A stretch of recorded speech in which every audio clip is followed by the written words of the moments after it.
What if I told you that you've never, not for a single second, been truly alone?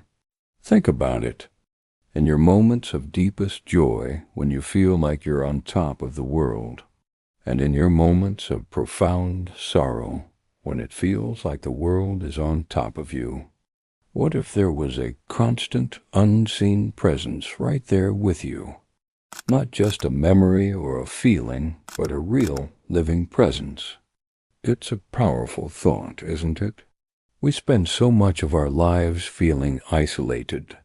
We face challenges at work, struggles in our relationships, and private battles within our own minds that we think no one else could possibly understand.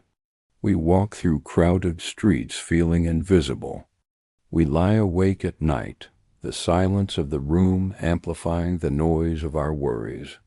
And in those moments, the feeling of being alone can be overwhelming, almost crushing.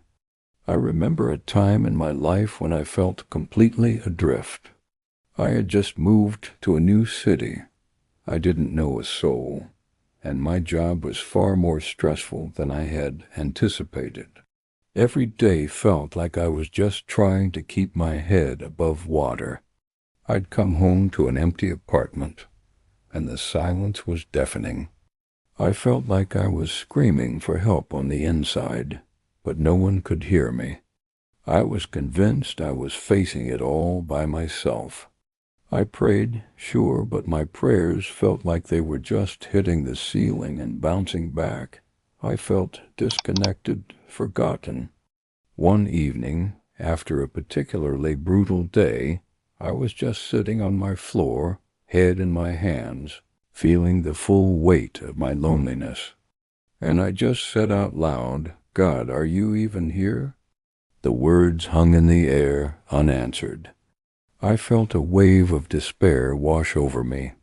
Maybe this was it. Maybe I really was on my own. It felt like a confirmation of my deepest fear. But then something shifted. It wasn't a booming voice from the heavens or a sudden flash of light. It was quieter, more subtle. A strange sense of peace started to settle in my heart, like a warm blanket on a cold night. And a thought, clear as day, popped into my head. It wasn't my own thought. It was the memory of a promise made thousands of years ago by Jesus himself. Right before he ascended into heaven, he gathered his disciples.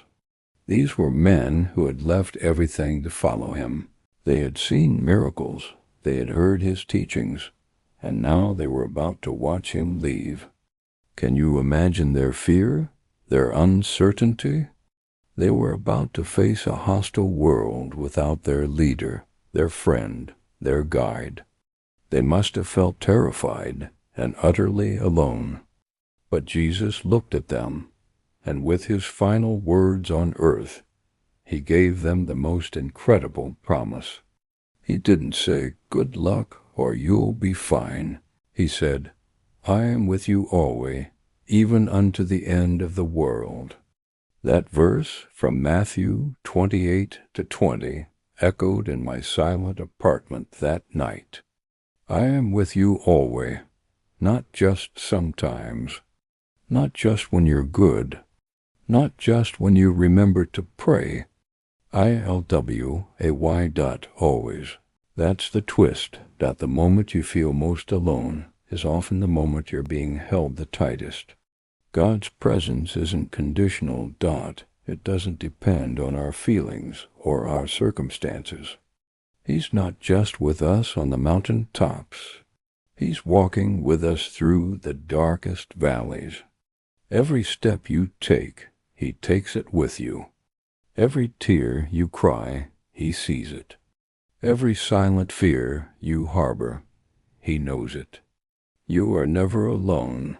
That feeling of isolation, it's a lie. The truth is, the Creator of the universe is intimately involved in every single detail of your life. He is your constant companion, your ever-present help in times of trouble. So next time you feel that shadow of loneliness creeping in, I want you to hold on to that promise. Whisper it to yourself. He is with me always. Let that truth sink deep into your spirit. You are seen, you are known, and you are never, ever alone. If this message touched your heart, don't miss out on your daily dose of spiritual nourishment. Go ahead and subscribe, and let's continue to walk this journey of faith together.